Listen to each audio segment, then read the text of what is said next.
So as you can see right here, we have a fully scrambled Rubik's Cube. And then we have a professional cuber, speed cuber. And he's gonna attempt to solve this cube within 1 minute.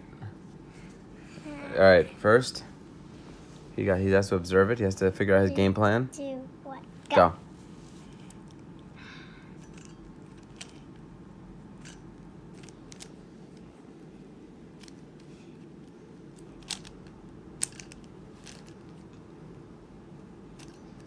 What is that?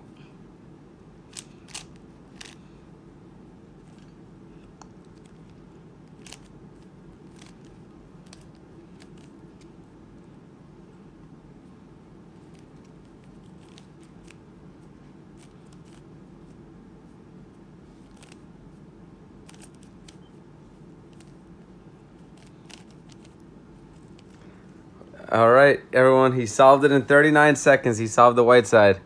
Aiden, what do you want to say to everyone, all your fans out there? Thank you For what? for solving this Rubik's Cube. All right, everyone. Thank you. Please subscribe below.